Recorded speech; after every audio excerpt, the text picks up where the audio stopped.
आप सभी को अस्सलाम वालेकुम। देखिए अभी कुछ देर में माननीय मुख्यमंत्री जी भी लखनऊ पहुंच जाएंगे और 2-3 रोज़ पहले हम जब बैठे थे तो मैंने बताया उन्हें, माननीय मुख्यमंत्री जी को, कि एक हमारे पासमानदा समाज की बहुत अहम एक मीटिंग लखनऊ में होने वाली है। तो सलाम का जवाब ऐसा रहे कि माननीय मुख्यमंत्री जी के कानों तक आवाज़ जाए तो इन्हें लगना चाहिए कि पासमानदा समाज की आवाज़ बहुत बुलंद है। हाँ, तो फिर से एक बार कोशिश करते हैं। अस्सलाम वालेकुम। अभी भी नहीं आई। देखिए, पासमानदा समाज की आवाज़ जब बुलंद होगी तभी उसके हक और हकूक़ की लड़ाई हम लोग मजबूती से लड़ पाएंगे।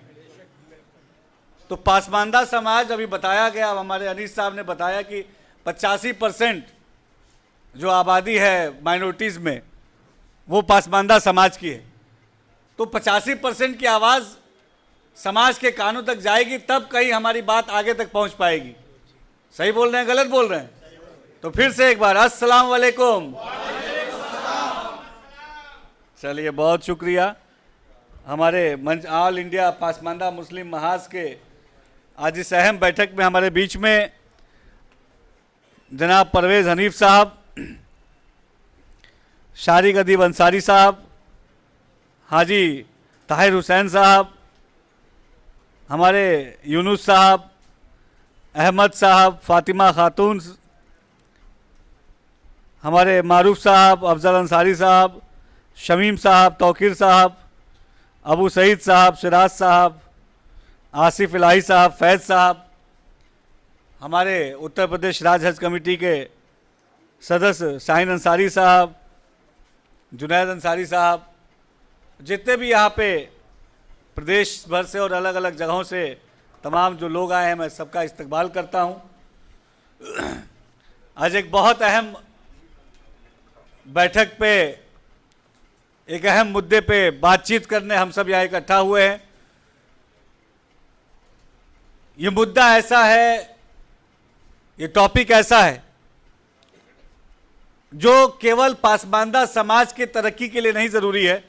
मुझे लगता है कि अगर हम समाज की तरक्की की बात करते हैं तो बिना पासमानदा समाज के तरक्की को किए हम अपने समाज को आगे नहीं ले जा सकते। मेरा ये मानना है कि अगर सरकार ये कहती है, माननीय मोदी जी ये कहते हैं कि हमको भारत को 2047 में विकसित बनाना है, तो आज की सरकार ये जानती है कि बिना ये 85% की हिस्सेदारी को साथ लेके आए, बिना इस 85% की हिस्सेदारी को आगे बढ़ाए, बिना इस 85% की ज़रूरतों को पूरा किए हम अपने भारत को विकसित नहीं कर सकते। ये सोच हमारे प्रदेश के और केंद्र के नेतृत्व की है। इसी वजह से मुझे लगता है कि आपके बीच के एक नौजवान को, आपके साथी दानिश आज़ाद अंसारी को, पासमानदा समाज के एक बेटे को उत्तर प्रदेश जैसे सूबे का मंत्री बना के कौम की खिदमत करने का एक मौका हमारी केंद्र की और प्रदेश की सरकार ने दिया। देखिए, मैं बार बार ये कहता हूं कि ये जो हमारी लड़ाई है, मैं इसको एक लड़ाई मानता हूं। ये लड़ाई किसी समाज के, किसी सरकार के खिलाफ नहीं है, किसी मजहब, किसी मत के खिलाफ नहीं है, अगड़े और पिछड़े की लड़ाई नहीं है। ये लड़ाई है पासमानदा समाज को समाज के मुख्य धारा में लाने की लड़ाई। 1947 में हम आजाद होते हैं और आज हम 2026 में बैठे हैं। एक लंबा जो है समय बीता है, बहुत लंबा समय बीता है। और मुझे कहते हुए कहीं कोई गुरेज नहीं है कि जो सरकारें रहीं, उन्होंने कहीं ना कहीं हमारे तरक्की के बारे में ईमानदारी से नहीं सोचा। उन्होंने कहीं ना कहीं हमारे तालीम के बारे में नहीं सोचा, हमारे रोजगार के बारे में नहीं सोचा। अगर उन्होंने हमारे रोजगार, तालीम के बारे में सोचा होता तो आज पासमानदा समाज कहीं और खड़ा होता। लेकिन ऐसे अंधेरे कमरे में देखिए, मैं किसी पार्टी किसी दल का के बारे में बात करने नहीं आया, मैं बहुत साफ बताऊंगा। लेकिन जो बात सच्चाई है, जो बात सही है, जो बात चर्चा होनी चाहिए, वो बात चर्चा जरूर करूंगा कि पासमानदा समाज को तरक्की से दूर रखा गया, तालीम से दूर रखा गया, आगे बढ़ने से दूर रखा गया। एक घुप काले घने अंधेरे कमरे में पासमानदा समाज को छोड़ा गया। उस काले घुप अंधेरे कमरे में एक छोटी सी रोशनी हमें दिखाई दी जब देश में एक प्रधानमंत्री आता है और कहता है कि पासमानदा समाज को तरक्की से जोड़ना। आज तक आजाद भारत में किसी भी पार्टी के किसी भी प्रधानमंत्री ने खुले मंच से पासमानदा समाज के बारे में नहीं कहा। अनिश साहब करेक्ट कीजिएगा मुझे, आप बहुत जानकार हैं। किसी प्रधानमंत्री ने खुले मंच से पासमानदा समाज की बात नहीं कही।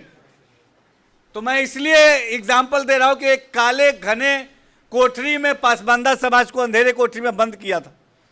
वहां पे एक छोटी सी रोशनी दिखती है कि देश का एक प्रधानमंत्री खुले मंच से कहता है कि पासमानदा समाज को आगे ले जाने का काम करना है। और जब देश के प्रधानमंत्री ने ऐसी बात कही 2019, 20, 21 में कही, शायद अनिश साहब 22 में कही, हैदराबाद में कही जी, 17 में कही, फिर 22 में कही, भोपाल में कहा। देखिए अनीश साहब बता रहे हैं, मतलब ये जानकार आदमी है, इसीलिए मैं इनका रेफरेंस लेता हूं। ये भी एक इंसाइक्लोपीडिया टाइप है। तो देखिए मैं क्यों ये बात कर रहा हूं, 17 में कही, 21, 22 में कही, और अपनी पहली बात तो कही तो सही किसी प्रधानमंत्री ने, और उसके कहने के बाद 2022 में जब सरकार बनी उत्तर प्रदेश में, तो अपने कथनी को करनी में बदलने का काम ये भारतीय जनता पार्टी ने किया और दानिश आजाद अंसारी को मंत्री बनाने का काम किया।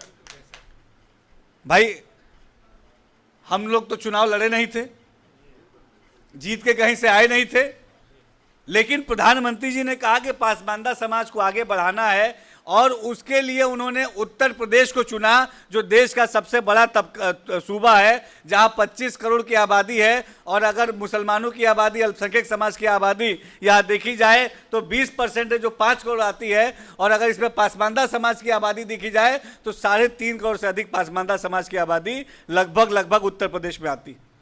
तो एक बड़ा सूबा जिसमें बड़ी पासमानदा समाज की आबादी है, उस सूबे में अल्पसंख्यक समाज के, पासमानदा समाज के, आपके बीच के एक बेटे को, दानिश आजाद अंसारी को मंत्री बना के कम से कम किसी पार्टी ने एक सकारात्मक पहल तो की। मैं इसके लिए इस मंच से बहुत शुक्रिया अदा करूंगा। लेकिन मैं इसको पहला पड़ाव मानता हूं। मंत्री बनना, विधायक बनना, सांसद बनना हमारे इस मुहिम का एजेंडा नहीं है। हमारे इस मुहिम का एजेंडा यह है कि मंत्री, सांसद, विधायक बनके अपने पासमानदा समाज की तरक्की और तालीम का काम करना।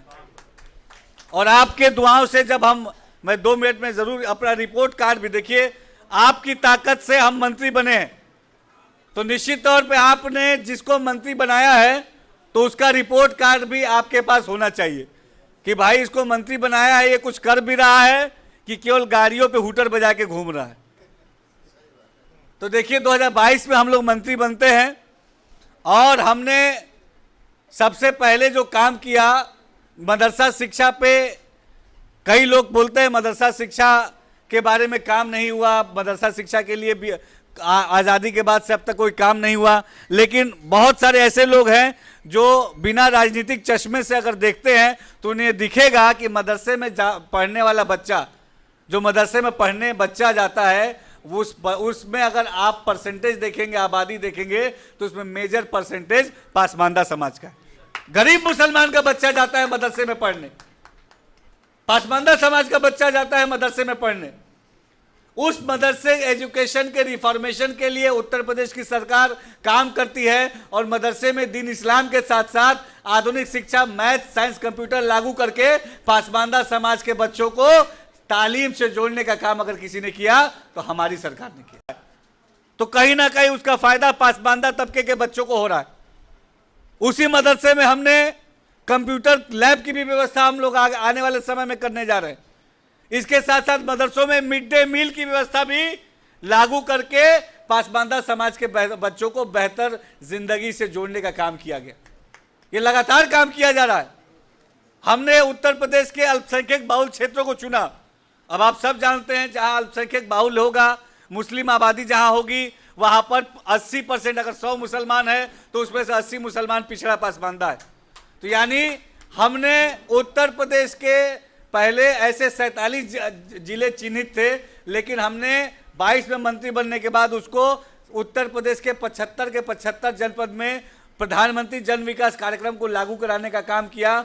और ऐसी अल्पसंख्यक बाहुल आबादी जहां 25% से ज़्यादा माइनॉरिटी आबादी है, वहां पर इंफ्रास्ट्रक्चर डेवलपमेंट का काम किया, यानी वहां पे स्कूल, कॉलेज, हॉस्पिटल बनाए।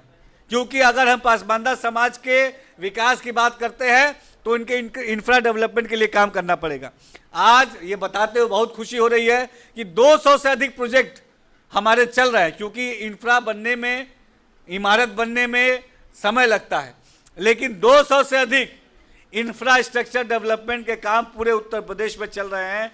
और बरेली में हमने 140 करोड़ की लागत का यूनानी मेडिकल कॉलेज बना के तैयार कर दिया।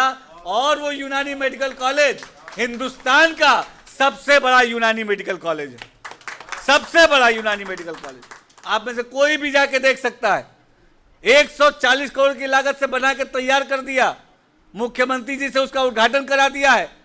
यूनानी मेडिकल कॉलेज अगर पूरे हिंदुस्तान में सबसे बड़ी यूनानी मेडिकल कॉलेज की इमारत अगर कहीं पे है तो हमारे उत्तर प्रदेश में। ये कैसे हो पाया?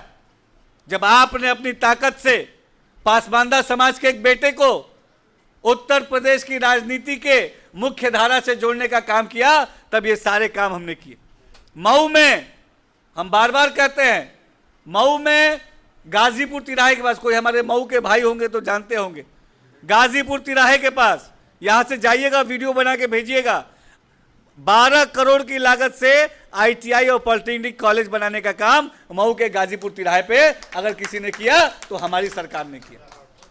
आज जब जाइएगा ट्रेन पकड़ के तो वहां जरूर जाइएगा और वहां की वीडियो बना के भेजिएगा। गाजीपुर तिराहे पे ITI और पॉलिटेक्निक 12 करोड़ की लागत से किसी ने बनाया तो हम लोगों ने बनाया। इसी तरीके से आजमगढ़ है, अंबेडकर नगर है, देवरिया है, गाजीपुर है, बनारस है, लखनऊ है, लखीमपुर है, पीलीभीत है, रामपुर है, बदायूं है, कासगंज है, एटा है। कहीं भी आप जाइए, सहारनपुर जाइए, नोएडा जाइए, हर जगह हमने लैंड चिन्हित किया है। और इंशाअल्लाह आने वाले कुछ सालों में उत्तर प्रदेश के हर जनपद में degree college, ITI college, polytechnic college, basic शिक्षा के कॉलेज बना के कौम के बच्चों को तालीम से जोड़ने का काम किया जाएगा। कौम के बच्चों को तालीम से जोड़ने का काम किया जाएगा। क्योंकि यहाँ जो फोटो लगी है ऊपर, उसमें देखिए कलाम साहब की फोटो है, वीर अब्दुल हमीद साहब की फोटो है। कई ऐसे हमारे जो समाज के लोग हैं, कई हमारे कौम के लोग हैं जिन्होंने अपने पूरी जिंदगी को कौम के लिए वक्फ कर दिया। उनसे मैंने एक बात सीखी कि अपने कौम के बच्चों को तालीम से जोड़ेंगे तो पूरा कौम अपने आप आगे बढ़ जाएगा। हमें तालीम से जोड़ना है, एजुकेशन से जोड़ना है, एम्प्लॉयमेंट से जोड़ना है, अपने पैरों को मजबूत करना है, किसी के आगे हाथ नहीं फैलाना है, अपने हाथों को इतना मजबूत करना है कि इंशाअल्लाह कोई हमारे दरवाजे पे आके हमसे कुछ मांगे और हम उसे देने के काबिल बने। इस नियत के साथ हम काम कर रहे हैं। बहुत लंबी लड़ाई है, लेकिन ये लड़ाई 1 साल, 2 साल, 5 साल में नहीं खत्म होगी। क्योंकि हमें जानबूझ के एक गहरे खड्डे में डाला गया, इतने गहरे खड्डे में डाला गया साजिशन कि उस गड्ढे से हम निकल नहीं पाए। लेकिन मैं सलाम करूंगा अपने पासबानदा समाज के उन तमाम जाबाज लोगों का जिन्होंने उस गहरे खड्डे में भी अपने रास्ते को बनाते हुए उस खड्डे से बाहर निकलने का काम किया। हमारे कौम के बच्चे, पासबानदा समाज के बच्चे IAS बने, IPS बने, अपने कौम का और समाज का भविष्य तय करे। हमारे कौम के पासबानदा समाज के बच्चे डॉक्टर, इंजीनियर बन के दुनिया भर के बड़े बड़े इमारत बनाए। हमारे कौम के बच्चे डॉक्टर बन के दुनिया के सबसे चर्चित डॉक्टर बने। हमारे कौम के बच्चे पासमानदा समाज के बच्चे हमारे जो है स्पोर्ट्स में जाके हमारे भारत का नाम रोशन करे, हमारे कौम के बच्चे साइंटिस्ट बन के कलाम साहब की तरह पूरी दुनिया में पासमानदा समाज का नाम रोशन करे। इस मिशन के साथ काम करना है। ये मिशन है, मैं बार बार कहता हूं, ये काम, इसको काम मत समझिए, ये मिशन की तरह जब आप काम करेंगे तब हमारा पासमानदा समाज आगे बढ़ेगा, और जब पासमानदा समाज आगे बढ़ेगा तभी हमारा भारत देश आगे बढ़ेगा। इस सोच के साथ हमें काम करना है। हमारे पासमानदा समाज में तो ताकत है कि जिधर हम रुख कर दे उधर हम सरकार बना दे, बिगाड़ दे। जिधर हम रुख कर दे उधर हम सरकार बना और बिगाड़ दे। लेकिन एक बहुत बुरी बीमारी हमारे बीच में भी आ गई कि हम अपने आप को ताकतवर बनाने से ज्यादा दूसरों को कैसे कमजोर करे, इस एजेंडे पे राजनीति में काम कर रहे हैं। देखिए सही बात है, अपनों के बीच में बैठे हम कैसे ताकतवर बनेंगे इस पे काम करना हम भूल गए हैं। वो आदमी कैसे कमजोर हो इस पे हम काम कर रहे हैं। हमें ये चाहिए कि हमारे पासमानदा समाज का रिप्रेजेंटेशन जब तक लोकसभा, विधानसभा, राज्यसभा, विधान परिषद, नगर पालिका, नगर पंचायत, जिला पंचायत, जिला परिषद, हर जगह जब तक हमारे लोग नहीं जीत के आएंगे, नहीं बैठेंगे, तब तक हम आगे नहीं बढ़ सकते। हमें अपने आप को मजबूत करना है। अभी अनीस साहब ने बहुत अच्छी बात कही, मैं पूरा इत्तेफाक रखता हूं। हम कैसे मजबूत हो इस पे काम करना है। हमारे लिए क्या चीज जरूरी है जिसको हम करें, जिससे हमारी ताकत बढ़े, इसके लिए काम करना है। दूसरों की ताकत कब तक हम लोग मजबूत करेंगे? दूसरों के कंधों का सहारा कब तक हम लोग लेंगे?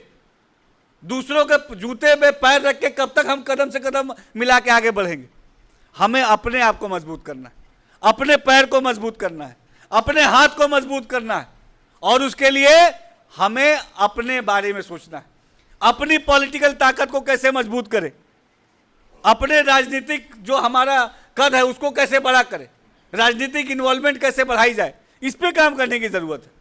आज मैं बार बार कहता हूं कि कुछ ऐसी पार्टियां हैं जो हमारे जज्बात का गलत फायदा उठाती है, और हम ये जान रहे हैं कि हमारे जज्बात का गलत फायदा उठाया जा रहा है, लेकिन फिर भी हम जानबूझ के उन्हीं पार्टियों का साथ दे रहे हैं, पता नहीं किस खुमारी में। आज ये बताइए, 2017 में उत्तर प्रदेश में योगी सरकार आती है, बहुत ईमानदारी से बताइए। 2014 में केंद्र में मोदी सरकार आती है। 81 करोड़ मोदी जी जो है 81 करोड़ लोगों को देश में राशन योजना से जोड़ा है उन्होंने, 81 करोड़। और उस 81 करोड़ में 30% की हिस्सेदारी पिछड़े पासमानदा मुसलमानों की, 30% की हिस्सेदारी। प्रधानमंत्री आवास योजना में 33% की हिस्सेदारी पासमानदा मुसलमानों की है। आयुष्मान कार्ड अगर सबसे ज्यादा किसी का बना है तो मुस्लिम समाज के लोगों का बना है। तो हमें यह तय करना है कि हमारे विकास के लिए क्या जरूरी है। हमारे तरक्की के लिए तालीम जरूरी है, अच्छा हेल्थ का व्यवस्था जरूरी है, रोजगार जरूरी है, या अभी भी हम दूसरों के जो सभाओं में, दूसरों के मजलिसों में टेंट लगाएंगे, कुर्सी लगाएंगे।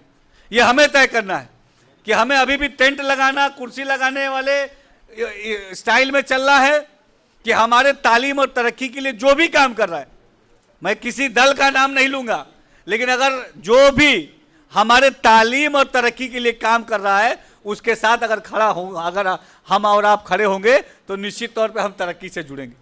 अभी बहुत लंबी लड़ाई में कह रहा हूं, और मैं ईमानदारी से कह रहा हूं कि आप एकजुट होकर अपने तरक्की के लिए, अपने शिक्षा के लिए काम कीजिए।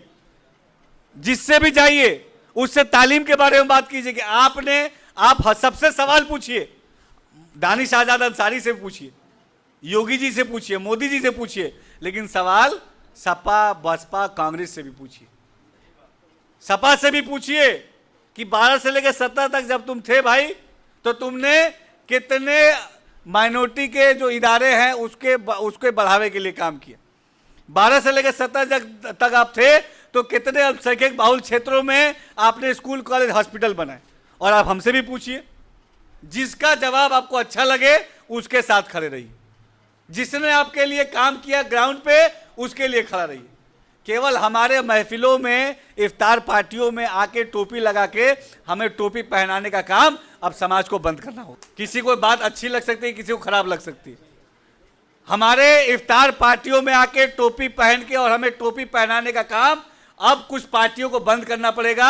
अब वो पार्टियां बताएं कि अगर उनको सरकार में आना है तो वो हमारे लिए क्या करेंगी, हमारे तालीम के लिए क्या करेंगी, हमारे रोजगार के लिए क्या करेंगी। और जब उनको हमने मौका दिया, हमारे वोट की ताकत से वो सत्ता में आए। भारतीय जनता पार्टी को तो वोट हमारी वोट की ताकत से नहीं आई, ये तो अपने लोग हैं, बताओ आप। लेकिन जब हमारी वोट की ताकत से वो पार्टियां आई, जिन पार्टियों को हमने वोट दिया, उन पार्टियों ने हमारे लिए क्या किया, इसके बारे में भी सोचिए।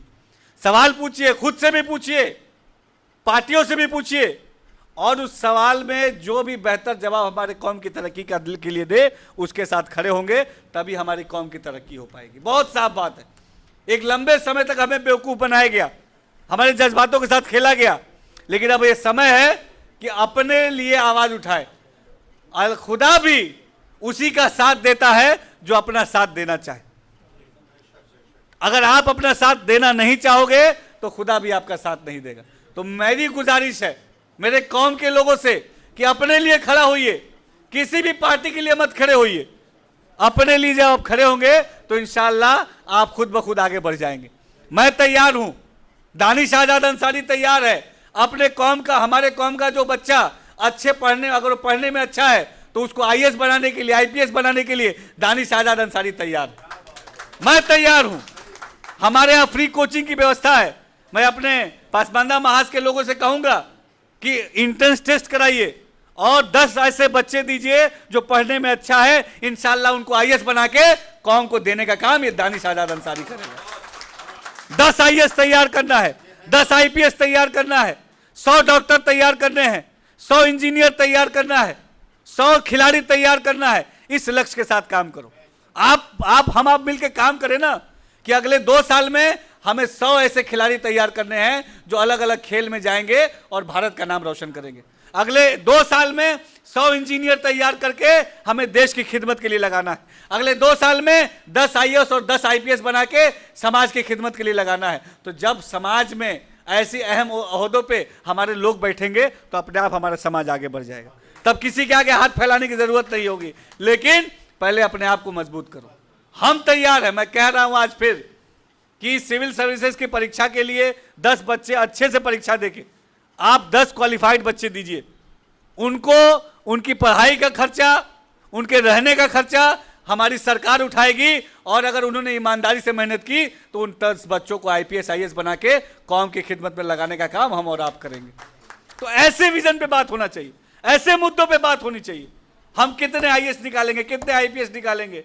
हमारे अंसारी साहब बैठे हैं, आईएएस अधिकारी हैं, इनके हाथ, इनके कलम में ताकत है। जब ऐसे ताकतवर लोग बैठेंगे अच्छी कुर्सियों पे तो उससे समाज का भी भला होगा और कौम का भी भला होगा। और समाज और कौम जब आगे बढ़ेगा तो पासमानदा समाज अपने आप आगे बढ़ जाएगा। और पासमानदा समाज जब आगे बढ़ेगा तभी समाज और कौम भी आगे बढ़ेगा। ये सब एक दूसरे से इंटरकनेक्टेड है। हम बढ़ेंगे तब समाज बढ़ेगा, समाज बढ़ेंगे तब हम बढ़ेंगे। तो हमें बहुत काम करने की ज़रूरत है। मैं बहुत खुश हूँ, हमारा जो पासमानदा मुस्लिम महाज बहुत मेहनत से काम कर रहा है। और मैं ये भी चाहूँगा, अभी अनीस साहब ने बोला कि और भी कई ऐसे संगठन हैं पासमानदा समाज के बारे में जो काम करते हैं, हम उन सब से भी डायलॉग बनाएं। तमाम जो और भी संगठन है जो उसके राष्ट्रीय अध्यक्ष, प्रदेश अध्यक्ष है, जो राष्ट्रीय अध्यक्ष और प्रदेश अध्यक्ष है, उनको आप उनसे बातचीत कीजिए और जुलाई आखिरी में उन सबको लखनऊ बुलाइए। उन सबके आने का, उस कार्यक्रम का खर्चा पूरा मैं उठाऊंगा और हम डायलॉग करेंगे। मैं उन सबको, आप सबको लेके माननीय मुख्यमंत्री जी तक जाऊंगा और आप सीधे मुख्यमंत्री से बात कीजिए। ताकत और बढ़ाएंगे तो प्रधानमंत्री जी तक जाया जाएगा और उनसे भी कौम की आवाज को बुलंद करके काम करवाया जाएगा। लेकिन काम करना है, केवल हवाबाजी नहीं करनी, झूठे वादे नहीं करने, सब्ज बाग नहीं दिखाना है, ख्वाब नहीं दिखाना है। ये समय है काम करने का।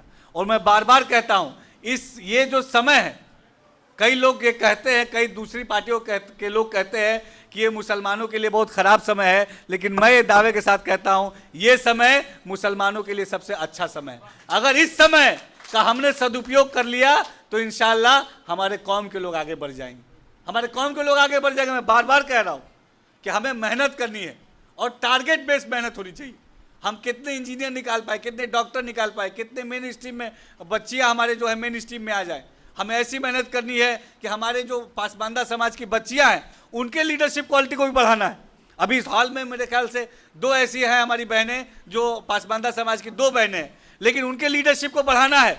50% पार्टिसिपेशन मुस्लिम बहनों का, पासबांदा बहनों का जब लीडरशिप में होगा, नेता बनेंगी, अलग अलग जगह जाएंगी, तभी हमारा समाज आगे बढ़ेगा।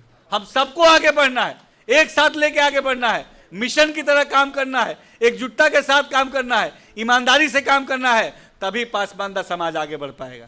बस इतना ही कहने आज आपके बीच में आया था मैं, और मैं फिर ये अपील करूंगा ज़रूर कि मैंने जो बात कही है उस बात पे ज़रूर हम गौर करें, क्योंकि मेरा आप सब जानते हैं कि मैं जितनी बातें उतनी बातें कहता हूं जितनी मैं कर पाऊं। जैसे इससे पहले अभी मैं एक और बात 2-3 चीज़ें और बता दूं जो फ्यूचर में जिसका डेवलपमेंट होने वाला है। अभी माननीय मुख्यमंत्री जी से कुछ दिन पहले हम लोग की चर्चा हुई, और जो पिछड़ा पासबांदा ओबीसी तबका है हमारे कौम का, उसके बेटरमेंट के लिए सरकार क्या पॉलिसी बना सकती है, इस पे काम हो रहा है। इंशाल्लाह अगर आपने थोड़ी ताकत हम में और दी तो हम पॉलिसी ऐसे बनाएंगे जिससे सीधे पासबांदा समाज के तबके के लोगों को फायदा मिलेगा। क्योंकि बीइंग अ मिनिस्टर, एक मंत्री बनने के नाते आप सब जानते हैं, कई सारे वरिष्ठ लोग बैठे हैं, कि अगर हम एक एक आदमी की मदद कर पाएंगे तो हम माने बहुत लोगों तक नहीं पहुंच पाएंगे। लेकिन अगर हमने किसी की पॉलिसी बना दी, कोई योजना लेके आए, कोई स्कीम लेके आए, तो लाखों लोगों तक फायदा सीधा पहुंच जाएगा। तो हम बहुत मेहनत कर रहे हैं, आपको आने वाले 1-1.5 महीने में ये दिख जाएगी मेहनत इंशाल्लाह। और पासबांदा समाज के विकास के लिए हम पॉलिसी बना के, देश में हमारा उत्तर प्रदेश पहला ऐसा प्रदेश होगा जो पासबांदा समाज के लिए अलग से पॉलिसी बना के उनको विकास से जोड़ने का काम करेगा। तो हम ईमानदारी से काम कर रहे हैं। और अभी आने वाले समय में जो चुनाव है, विधानसभा चुनाव है, उसके बाद पंचायत चुनाव है, मैं उस पंचायत चुनाव में भी जिला पंचायत का चुनाव होगा, प्रधानी का चुनाव होगा। आपको यकीन दिला रहा हूँ, अभी हमने 2023 में निकाय चुनाव में किया। निकाय चुनाव में मैंने अपनी पार्टी से कहा, बातचीत की, और हमारी पार्टी ने 250 से अधिक टिकट जो है सभासद और पार्षद के मुस्लिम समाज को दिए, जिसमें 70% पासबांदा समाज के लोग थे। अमरोहा से लेके बलिया तक पासबांदा समाज के लोग टिकट पे जीत के आए। यहाँ भी एक ऐसा शख्स है जो पासबांदा समाज का है और वो भारतीय जनता पार्टी के टिकट पे जीत के आया। वो आसिफ अगर यहाँ है तो खड़े हो जाए, कोई देखिए वो भाई है बलिया में, आसिफ जो है सभासद पार्षद जीत के आए। हाँ, इमरान भाई खड़े हैं, देखिए इमरान भाई, ये सब जीत के आए हैं। तो इनको जब लड़ाएंगे, जिताएंगे, तो ये अपने आप समाज का काम कर लेंगे। तो एक बेहतर कल की शुरुआत हो चुकी है, लेकिन इस बेहतर शुरुआत को पकड़ के रखना है। अपने एजेंडे से भटकना नहीं है, अपने लक्ष्य, अपने गोल से भटकना नहीं है, दूसरों की बुराई नहीं करनी है, अपने आप को कैसे मजबूत करना है, इसके लिए काम करना है। आप सबका फिर से बहुत बहुत शुक्रिया। अस्सलाम वालेकुम, जय हिंद।